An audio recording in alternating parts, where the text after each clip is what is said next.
السلام علیکم ورحمت الله وبرکاتو. زیم طیب خان نن راغلم تبلیغی مرکز ته.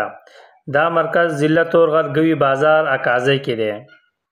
چرته مزه زما سره اوسئ، ویډیو را سره پوره وګورئ. دا مرکز ضلع تورغر د 15 تپو په میس کې په گوی بازار کې جوړ شوی دی. ډیر ښایسته جوړ کړل ماشاءالله. کلیوالا زمنګ راغلی مرکز ته تبلیغ لا زه دغه ملاقات لا راغلم. ما وی دی ملګرو ته ضلع تورغر تبلیغی مرکز هم نه نوخېما. سم ملګرو به دا مرکز لیدلې، خو ډېر به داسې ملګري چې دا ضلع تورغر تبلیغی مرکز به نه لیدلې. نن را سره پوره وګورئ. رب فرمای انسان دا مرکز بیک سیټ دی، شاتنه سیټ دی. دا پورې مخامخ د اودسونو د چاردامونو ځای دی.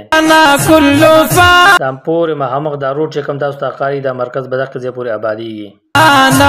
دا اوس دننه رالم جومات ته، د مرکز دننه جومات ته. دا د جومات ځای دی، د مرکز دننه چې کوم ځای دی دا هغه دی. ډېر ښایسته جوړ کړل ماشاءالله. ماربل پکې لګېدلي. رب فرمای تاسو کتی شئ په دې وخت کې رنګ هم وشو، ماربل پکې مو لګېده. دا د پاسه نه ګیرلي مخکارېږي، خو ګیرلۍ ته به لږ ټایم وروسته خېږم، هغه به مکمل وګورئ. دا دروازې جوړې کړلې، ډېرې ښایسته یې جوړې کړلې ماشاءالله.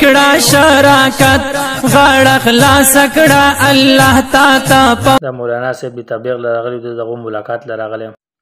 ما یې ملګرو ته پکې ضلع تورغر تبلیغي مرکز هم وښیمه. دواړه کاره به وشي، د اوس ملاقات هم وشي، ملګري به د تبلیغي مرکز هم ویني. دا دننه سیټ دی، ډېر ښایسته جوړ کړلی ماشاءالله. ډېر سکون دی پکې. د دین کار خو ټول سکون دی. موږ تاسو ته پکار ده په زندګۍ کې خو یو پاڼې څلور میاشتې لازمي ولګوو. دا د مرکز برنډه ده، دې کې اوس هم کار چالو دی. اوس پکې هم د ماربلو کار کېږي. د بسکرین تاسو ته ښکارېږي، د تاسو کتی شئ. اوس پکې هم مشین پروت دی، ډرمان پراته دي، کار پکې اوس هم چالو دی. دا اوس بره ګیرلۍ ته راوختم. دا د مرکز ګیرلي ده ماشاءالله. ډېره ښایسته یې جوړه کړله. درب لار کی اوزانور وکڑا فکر دا امت رب فرمای انسانا کلو دا بسکرین چې تاسو ته ښکاري، دا د ګوي بازار دی.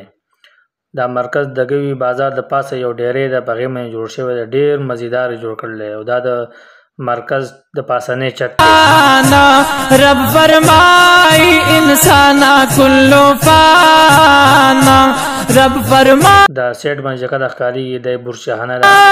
انسانا کلو فانا رب او دا هغه سیټ ته دا د های سکول دی فرمای انسانا او کته دا میډل سکول دی پورې مخامخ. دا پورې مخامخ دربنۍ ده.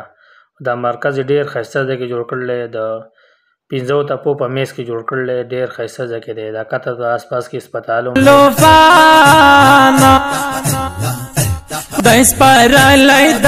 دا مرکز په خوا کې کته جومات ته مدرسه ده. دا د کن مولي صاحب مدرسه ده او جومات که زیات یې نه داسې روزه لازمي ولګوئ په دې مرکز کې. که ویډیو مو خوښه شوي نو ملګرو سره یې لازمي شیر کړئ. مالا اجازت راکړئ د بلې ویډیو پورې. د الله په امان. الله هو خوشحاله تاریکونا بچ کول انسانان دا مرقادا د خاتم نبی نا پاس دې زما استا پواس رب سپارلای دا کار په دنیا کې دا دعوت